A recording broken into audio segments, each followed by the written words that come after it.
ये हमारी मांग है, नहीं तो पूरा वीसा बंद करो और एक्सपोर्ट इंपोर्ट परमिट इशू बंद करो। বাংলাদেশের সাম্প্রতিক অবস্থার প্রেক্ষিতে সংখ্যালঘুদের ওপর নির্যাতনের অভিযোগ তুলে ব্যাপক সরব হয়ে উঠেছে ভারত।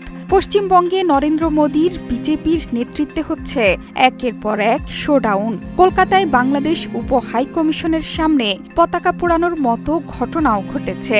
তবে পশ্চিমবঙ্গের বিজেপি নেতা শুভেন্দু অধিকারী আগামী সোমবার বাংলাদেশ ভারত সীমান্তে পেট্রাপোল সীমান্ত অবরোধের ঘোষণাকে কেন্দ্র করে তৈরি হয়েছে নতুন উত্তেজনা। সীমান্ত অবরোধ করে ভারত থেকে বাংলাদেশে সকল ধরনের পণ্য রপ্তানি বন্ধের হুঁশিয়ারি দিয়েছেন তিনি। ভারতেই এই নিয়ে তৈরি হয়েছে প্রশ্ন, কি হবে সোমবার? আন্তর্জাতিক সীমান্তে এ ধরনের কর্মসূচি পালনের নিয়ম নিয়েও প্রশ্ন দেখা দিয়েছে।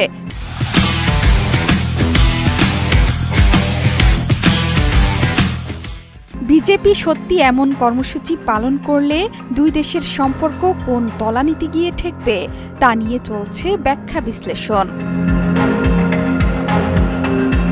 শুভেন্দু অধিকারী হুঁশিয়ারি দিয়ে বলেছে, রোববারের মধ্যে চিন্ময় দাসকে মুক্তি দেয়া না হলে আগামী সোমবার থেকে ভারত বাংলাদেশের বৃহত্তর স্থলবন্দর পেট্রাপোল সীমান্তে অবরোধ শুরু করবে বিজেপি।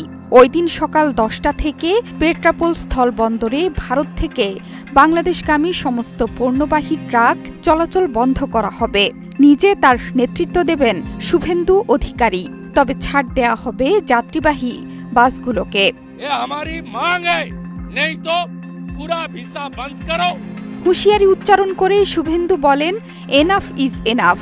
চিন্ময় কৃষ্ণ দাসের বিরুদ্ধে কোনো অভিযোগ নেই বা অভিযোগ প্রমাণিত হয়নি। পাশাপাশি বাংলাদেশের বিরুদ্ধে পাল্টা পদক্ষেপ হিসেবে ভিসা বন্ধের দাবি তুলে বিজেপির এই বিধায়ক বলেন, আগামী দিনে কলকাতার সেক্টর 5-এ বাংলাদেশের ভিসা সেন্টারে গিয়ে বিক্ষোভ দেখানো হবে। পাশাপাশি এক্সপোর্ট ইম্পোর্ট পারমিট দেয়া বন্ধ করা উচিত। पूरा वीसा बंद करो और एक्सपोर्ट इंपोर्ट परमिट इशू बंद करो।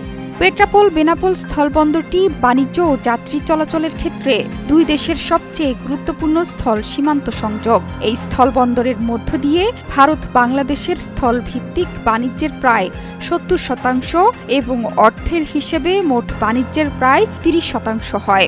ভারত ও বাংলাদেশের মধ্যে বছরে 23.5 লাখের বেশি যাত্রী চলাচল করেন এই বন্দর দিয়ে। তবে ছেড়ে কথা বলছে না বাংলাদেশ সরকার।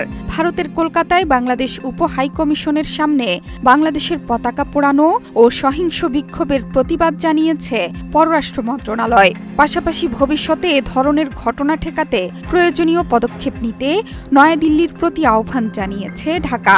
পররাষ্ট্র মন্ত্রণালয়ের বিবৃতিতে আরও বলা হয়েছে, বাংলাদেশের জাতীয় পতাকার অবমাননা ও অন্তর্বর্তী সরকারের প্রধান উপদেষ্টার প্রতিকৃতি পোড়ানোর মতো দুঃখজনক ঘটনার তীব্র নিন্দা জানাচ্ছে সরকার।